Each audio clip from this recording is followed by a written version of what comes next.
Welcome back to Maverick Physical Therapy. I love analogies. I love to find connection in things that oftentimes don't go too super nerdy in terms of books and memorizing, but being able to find connection and some good practical examples. So as an applied functional scientist, in the previous episode of this series, we looked at applied functional science. As an applied functional scientist, I stand here kind of taking a look at my son Maverick's little box with all these different shapes in it. I've got squares, I've got rectangles, I've got hexagons, octagons, I've got stars, I've got different shaped blocks, and a lot of times it's been interesting watching Maverick kind of go through this process and getting older and looking at some of these squares and rectangles and looking at some of these circles, and when he was really young thinking, hey, this looks pretty similar, this will go in, this will work.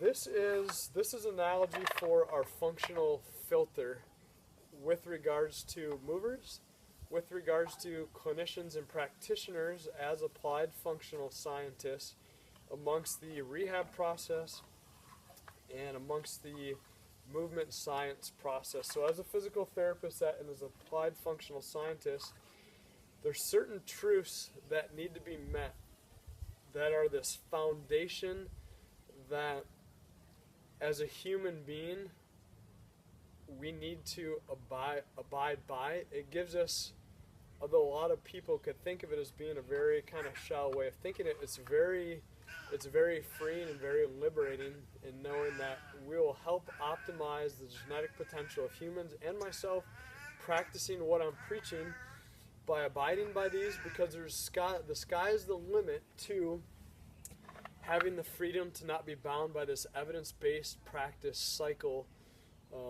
that rules and dictates today what we should be doing. That is not truth. That is those are protocols that becomes imprisonment, not customization that is empowering and encouraging to the uniqueness of the individual story. So as an applied functional scientist, we talked about truths in the previous episode, and that how truth is truth, and that truth, the uniqueness about truth is that it does not change, but that our perspective and our understanding of truth does change. So what does that mean as we move forward then to our principles, strategies, and techniques? So think of this as we come on in, it's very narrow in terms of, okay, spectrum-wise, you have to meet the criteria to get through this hole, and that is for it to be a good fit. And making those initial steps, we get to branch on out and have this undomesticated, cage-free way of thinking about what we can do in terms of intervention. So applied functional scientists and applied functional science is made up of these undeniable truths to that in which it means to be human. We have our physical truths, our biological truths, and our behavioral truths. And again, truth is truth. If we don't like it, we can fight with our maker about that someday. So when it comes to the physical truths, we have the effects of gravity, momentum, inertia, and ground reaction force that we must overcome. We talked about in relation to the ability as a clinician, as a physical therapist, you need to know the stress-strain curve. Well, to be able to resist deformity and resist strain and deficiency, we need to be able to overcome the effects of gravity pushing down, ground reaction force shooting us up, momentum and inertia taking us in the direction that we're going so that we can properly load, stabilize, and accelerate propel ourselves out of the proprioceptive feedback, all this information we've gathered to give us the most appropriate response with regards to movement. So, physical truths. are the activities that we are performing highly influenced by gravity, momentum, inertia, and ground reaction force in standing based positions which are skillful. The biological truths. Biological truths, the study of what life is and what it is to be human and our compromisation. We're comprised of muscles, we're comprised of tendons, we're comprised of bone, comprised of nerves, ligaments and tendons and joint capsules, and a lot of other connective tissue which is formed from collagen that is woven through these meridians, these anatomy-like trains from neck and head and fingertips to toes. Almost like this grapevine-like effect that just kind of weaves throughout the whole system and the whole body. We are comprised of a ton of mechanoreceptors, meaning these sensory receptors that are sensitive to stretch, compression, and tension, that give us different information via proprioceptive feedback. Muscle spindle, sensitive to length and change of length. Golgi tendon organs, change in tension or rated change in tension to help protect ourselves, and limitations in loadability and loadings. We have all these little mechanoreceptors and these proprioceptors that feed us information in terms of where we are in relation to itself, our body is in relation to itself, and space.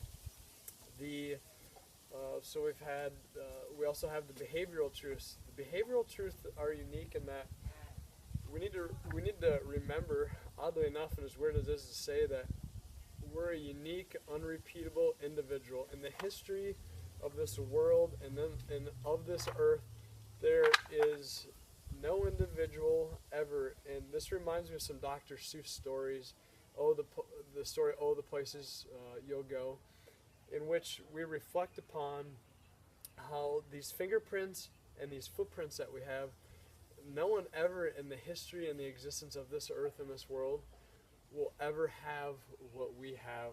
And I think it's really, really, most importantly, to reflect and remember that, and knowing that, you know what, we're a unique individual. We're very significant. We do great things with encouragement and being empowered and feeling successful and feeding off of our successes. We thrive upon knowing that we have a purpose, we're designed with a plan, and that if we can have someone that can help feed into that, we're going to be tickled to death to be able to know that, you know what, there's somebody that really cares about me when it comes to my mind, my body, my soul, my spirit being transformed and empowered. Individuals that are working with me need to know that there's certain things that make me go. There's a secret sauce that will really get things going for me, and these individuals need to know that my story is super relevant, my story is super important, my story matters, and I need the best care, I need customized care. Applied functional science. Truth is truth.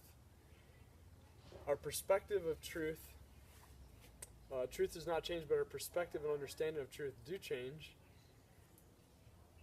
These truths and these principles that we abide by to formulate then our strategies and techniques need to take into account our physical truths, our biological truths, and our behavioral truths to meet the truth that which is this functional filter. So when I have these pieces out,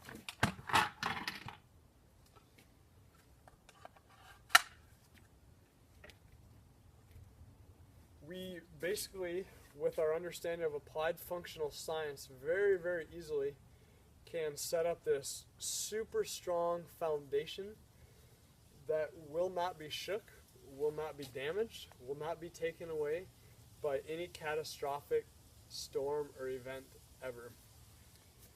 We need to know that with this functional filter, with all the good stuff that's out there today, but unfortunately all the bad stuff with regards to all the crap in which people are giving us and telling us all this evidence-based information and giving us all this these thoughts and super secretive techniques that apparently are going to make us jump 2 feet higher, throw 10 miles an hour harder, that are going to enable us to run a marathon in an hour or less,